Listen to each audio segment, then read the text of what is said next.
Thor 2011 picks up mid-Fury's big week, occurring both after the Harlem incident and Whiplash's attack on Tony Stark, but before the showdown at Stark Expo. Thor was kind of a risky move for the studio. Not only was the hero more obscure to non-comic book nerds, the film needed to toe the line between fantasy, sci-fi, action, and drama, while heavily relying on Shakespearean elements. Sam Raimi, Matthew Vaughn, and even Guillermo del Toro were in talks for taking the reins for Thor from the director's chair, but Kenneth Branagh, still riding off some success from Henry V, would ultimately accept the role. Now, Branagh's name brought some credibility to the production, attracting both near-future Oscar award-winning Natalie Portman and Idris Elba to the project. Both were extremely curious what a Branagh-led superhero flick might entail. Set design would prove to be a monumental task, not only in constructing an entire New Mexican town on the set of what was previously used for 310 to Yuma. The town was a derivative of Asgard itself, with the old car dealership taking the center stage, just like the Asgardian palace. Asgardian design took influence from Norse aesthetics and was also a mix of Jack Kirby-inspired style and modern sensibilities, while maintaining this godlike vibe throughout the whole thing. With a lot of the cast on board, they still needed to find Thor. We must find Thor. Smoke Show Charlie Hunnam was in the casting director's mind, but alas, he was committed to other projects. Daniel Craig was also offered the role, but opted to focus on the Bond films. Tom Hiddleston, in the most Loki Thor thing ever, was actually trying out for the part of Thor, but was cast as Loki. And even Triple H, the wrestling superstar, tried out for this role. Chris Hemsworth, freshly on American soil at the time, was struggling to secure a talent agent to represent him, meaning that he was nixed very early in the casting process for Thor. Clearly, that issue didn't last too long, as he was then cast in Cabin in the Woods. It was at that point Chris's agent reached out to Kevin Feige and asked him to give Chris another shot, this time with the nerd coaching from Joss Whedon and Drew Goddard. On the set of the meta-horror movie, Chris killed his audition and won the part of the titular character. Branagh filled Thor chocked full of gorgeous sequences, some interesting wordplay, and so many Dutch angles. So let's get into all that with a quick recap and a look at the deeper meaning. We open up with Jane Foster, its father, and one of two broke girls, sciencing it up in a very blue nighttime desert. While bantering about striking out, the sky shines bright and the trio dash towards the Finger of God. Finger of God. On the way, Darcy establishes her entire arc for the MCU. What are you doing? I am not dying for 6 college credits! And the Scooby Squad commit vehicular manslaughter as they're looking into the night sky, wondering, where did he come from? It's at this point in the film we get a little backstory on Thor, Loki, and their dad. Raised in the way of the warrior, Thor was taught to win battles, fighting the good fight for those who can't fight good. Alongside his brother Loki, the two would have a complex relationship as they progress through their lives. One time when we were children, he transformed himself into a snake, and he knows that I love snakes. And this is where we need to start talking about some stuff. So Thor is the son of Odin, son of Bor, son of Buri. Now, in our world and in universe, these are the names of Norse gods. But what I've never really understood are, what are these things? Who are these people? Like, are they, quote, gods, or are they just super strong aliens that live incredibly long lives and also have superpowers? I struggle with this because the film and the MCU as a whole somewhat gives us vague answers and sometimes even contradictory answers. I still don't think you're the god of thunder. This isn't like a journey to Earth, where you summon a little lightning and thunder and the mortals worship you as a god. This is monsters and magic and nothing we were ever trained for. We are not gods. We're born, we live, we die. Are you Thor, the god of hammers? So I'll give you my best understanding up to this point in the MCU. Leave your thoughts in the comments as well. I'd love to hear what everybody else thinks.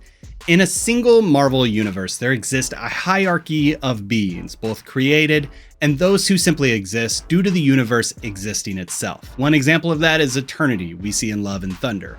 Eternity belongs to, let's call it a caste, known as abstracts. They're abstract concepts of the universe manifested into an entity.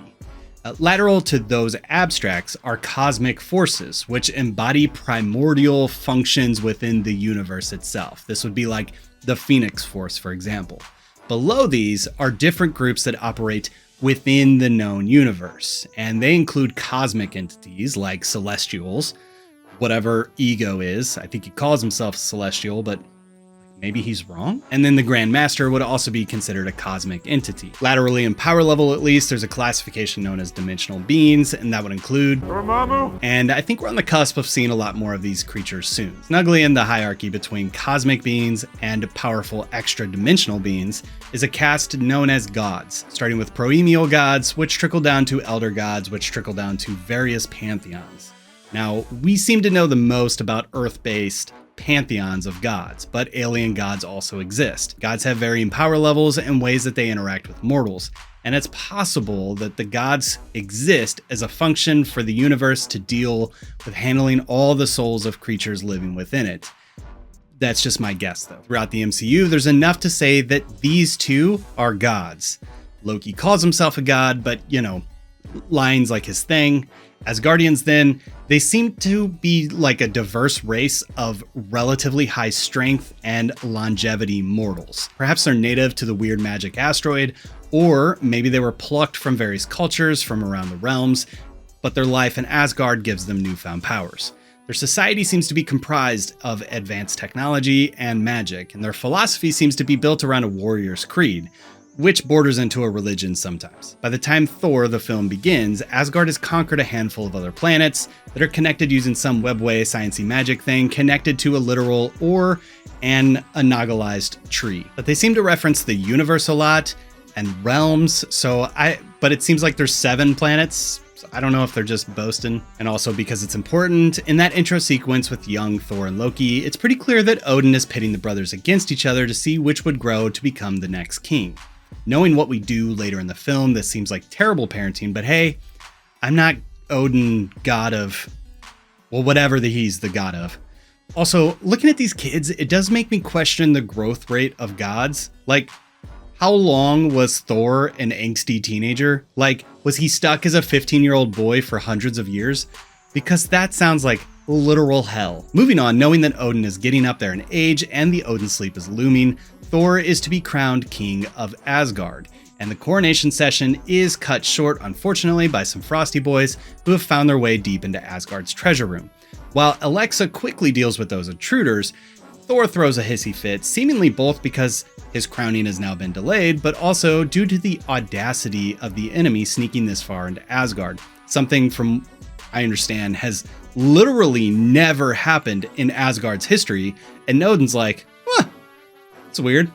Let's not think about that too much. Thor, totally not tricked by Loki, decides to rally his warriors to confront the king of the Frost Giants. Thor's posse is made up of Loki, the strong-headed Lady Sif, and the Warriors 3, infiltrating the frozen world, causing the death of literally hundreds of aliens on their home planet. Thor and crew wreak havoc at Jotunheim. During the battle, Loki's grabbed, but while skin-to-skin contact seems to be generally unadvisable for other Asgardians, this moment kicks off an interesting development for the character. After the Frost Giants release their big dog, Thor and crew retreat back to be picked up by the Rainbow Bridge. Saved by Hannibal at the last minute, we get a glimpse of how much power the All-Daddy really has. Back at the ranch, Odin scolds Thor and kicks him out of Asgard, down to Midgard, aka Earth, only to get hit almost immediately by the Scooby Squad's van. Odin enchants Mjolnir and tosses it down to Earth as well. Shocked and maybe smitten with Thorbrows, Jane and gang put the cute in electrocuting the agitated god of thunder, revealing that he no longer has any powers. At the hospital, a powerless Thor goes rage monster on some doctors, leading me to wonder just how many middle to late age doctors I could actually take in a fight.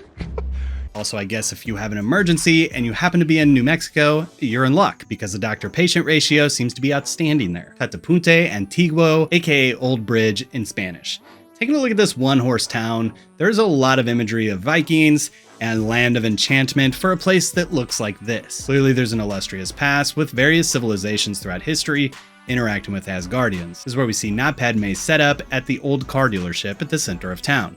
Looking through all the junk, we have racks and racks of servers, computers, maybe a soundboard here, and I think this is a Sega Genesis. Then over here we have what looks like the bomb from The Dark Knight Rises. I count 4 workstations for 3 people, a sweet Airstream trailer outside, and another product placement. MCU, brought to you by Burger King. As Stellan geeks out explaining Einstein-Rosen bridges to Darcy, who's having none of it, the intern spots out Thor in the Finger of God photo. Finger of God. And Jane takes off the eye protection she has on the top of her head for some sciencey reason.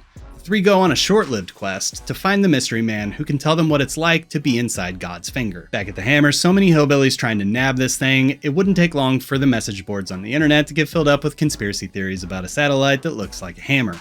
Cue Agent Coulson. Sir, we found it. Dressing up Thor in her ex-boyfriend's attire is a weird thing by itself, but the name here is important because it is a nod to the original comic story. Donald Blake was something of an alter ego that Thor took when he was banished from Asgard, but that was changed for this version of the story, probably because there's so much story crammed into this motion picture that they had to cut a ton of it, as in there's 40 minutes worth of Thor deleted scenes currently on Disney Plus right now. But we're gonna get into that later.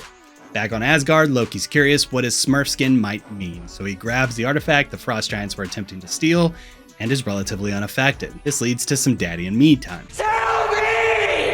And with that, Odin takes a nap. And look, I know that Odin sleep is a thing in Norse mythology. I googled it. But look, the film's really expecting me to know a lot of this stuff. Back on Earth, we get some shenanigans with Thor in a diner, establishing that he's still an entitled dirtbag, and he catches wind that his hammer is nearby. Get it? Catches wind because that's what he does with his hammer. Which way? 50 miles west of here. And this would sound like goobly-gop, right? Like, does Thor know how humans measure distance or how we've learned to give directions based on our terrestrial north? Or like, maybe freedom units are the universal measure and everyone else on Earth sucks? Go America! Walking past the most okay furniture shop in town, Thor proposes that Jane give him a ride to pick up Mjolnir. Mjolnir? What's Mjolnir? Eric's like, Jane, hey, maybe don't go with the homeless guy on his quest to infiltrate a government quarantine zone. And the trio then return back to the lair, but as they're doing so, S.H.I.E.L.D. is appropriating their stuff. Back on Asgard, Lady Sif and the Warriors 3 approach the throne, but I guess they didn't get the memo as Loki starts to show his villainous nature. Jane goes back to save Thor from riding a 30-pound labradoodle into battle. And give me one of those large enough to ride. Which, a funny gag for sure, but the idea of riding a dog into battle isn't that weird for Thor, and the two have a cute, flirty ride on the way there. Breaking into the facility relatively effortlessly, Thor makes it to the hammer, but he can't get it up. I'm so sorry. Sudden and unnecessary Hawkeye inclusion here because these guys can do the exact same job, and they're also there, just standing. Also, it started raining, which Thor seems really certain would happen, but he says he's mortal himself, so I don't really get why it started raining. I know in some tellings of Mjolnir, it's explained that the hammer itself has some sentience itself, so maybe it's changing the weather.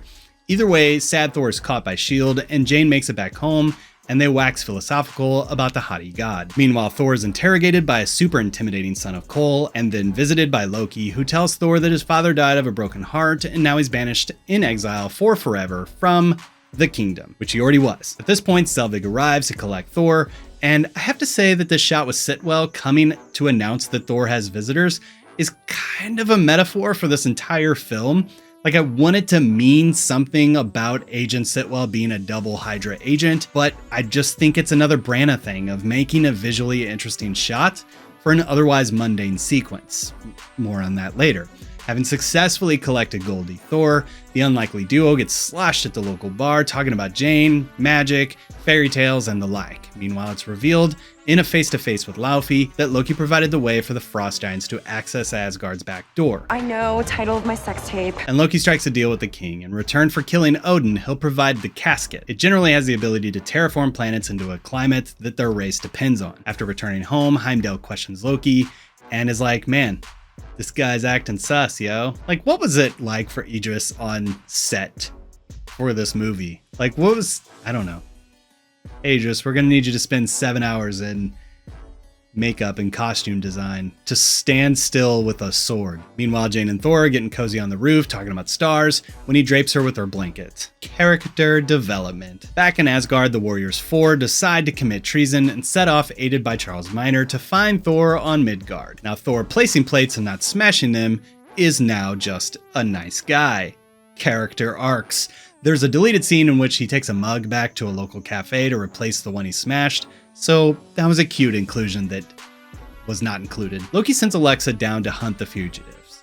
And with all of Earth as a search radius to find Thor, the Warriors 3 plus Jane Doe find him immediately, clear up Loki's crushing lies, which hit Thor for less than 20 minutes of screen time. Loki freezes Heimdall to send through the destroyer, and the showdown begins. Now, the destroyer is an interesting thing that I don't really have a ton of background on. Basically, there seems to be a Bluetooth handshake between the controller and the mechanism, which allows the controller to see through the system and control it with his mind. Also, this explosion sucks a guy in instead of pushing him away. With real chaos-inducing vibe, the camera circles around our team as they make a plan and break the huddle to do battle with the machines, slowly walking towards them. With everything our heroes are throwing at this thing, they can't seem to even make a dent in it, which I assume they should probably know, being privy to the upper echelon of Asgardian culture. Thor decides to sacrifice himself in order to save the Humies and stop his brother's contemptuous villainy. Big Robot smacks Space Jesus, his father in heaven sheds a tear, and the ground begins to shake. Back to life, we get the most cringe-inducing moment in all of the MCU, in my opinion. Someone wrote that, and poor Natalie Portman had to recite it, and Harris Zambarkalos had to Dutch angle the mess out of it. Nonetheless, power of the God of Thunder has returned to Thor, and he goes off to do battle with the destroyer. Now, hitting the robot with other hard things had no effect, but hitting the robot with this hard thing earns the KO. As the dust settled, sexy-powered Thor struts towards his friends, tells Shields to respectfully shove it, and Jor, or Thane, or Thor and Jane fly off to the bridge point and wait for Heimdall to thaw out, which again is a weird thing because the rest of the team just shows up immediately behind him.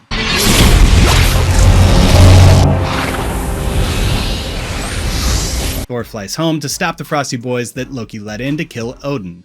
As Laufey takes an extremely intimate stance to kill Odin, he's betrayed by Loki, who's probably attempting to save face after his betrayal, especially in front of his mom, who he does seem to love.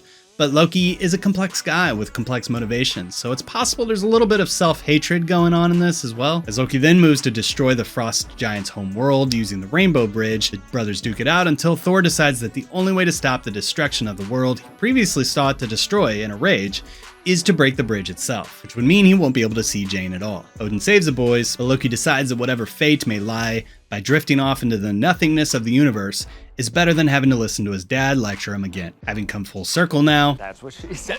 Asgard is throwing a party celebration, which, why? Like, I'm not sure that anyone would call anything that happened in this movie a victory. Thor seems to be in that mindset too, as he's much more introspective than the party bro we saw earlier in the film. His thoughts are now with Jane. As we cut back to Earth, it's clear that she's trying to work out some more sciencey things to see her space god boyfriend again. Thor is commended by his father for his humility and his thoughtfulness. Lesson learned, and the tag in this one is a very interesting sequence that I think is retconned in Avengers, or at least reveals that Loki's mind control powers were in effect prior to the proximity-based tinking that we see in Avengers. Also, it sets up that the Tesseract would be a big deal for the rest of Phase 1, as well as Captain America, which we're going to be talking about next. Thor is space Shakespeare, so let's talk about that and what's under the surface and the deeper meaning.